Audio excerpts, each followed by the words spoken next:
Mes échanges avec AKOUA. AKOUA. Pourquoi dis-tu que nous sommes tous des étrangers? Moi? Nous sommes tous des étrangers parce que les individus ne sont pas figés dans la société, nous changeons régulièrement de lieu pour diverses raisons, travail, courses, etc. Or, à chaque changement de lieu correspond à un changement de statut, nous sommes donc infiniment des étrangers. Je t'explique mes expériences, quand j'étais à quelque part, on m'appelait « étranger », même dans mes documents, mes situations étaient parfois liées à ce statut, les citoyens du pays devraient être privilégiés par rapport à moi dans différents domaines, ces différences de traitement social étaient justifiées par le droit. Pour moi, cette discrimination par nationalité serait un frein à mon évolution sociale, j'ai ainsi décidé de retourner chez moi, dans mon pays, où j'aurai le bonheur et la liberté. À mon retour, je descends dans la capitale, dans cette ville, je constate que je suis étranger dans mon propre pays.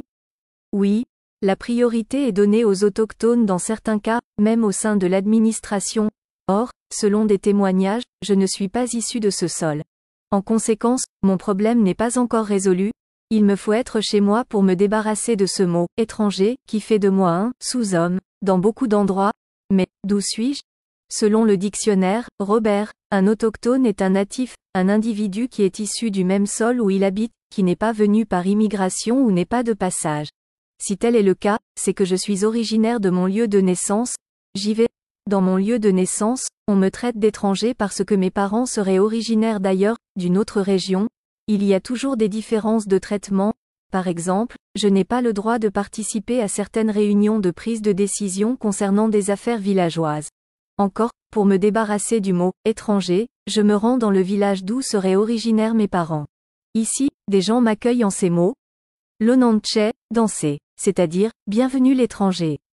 Dans ce village qui serait le mien, la priorité est donnée à un groupe de personnes dans certains domaines, par exemple, la chefferie.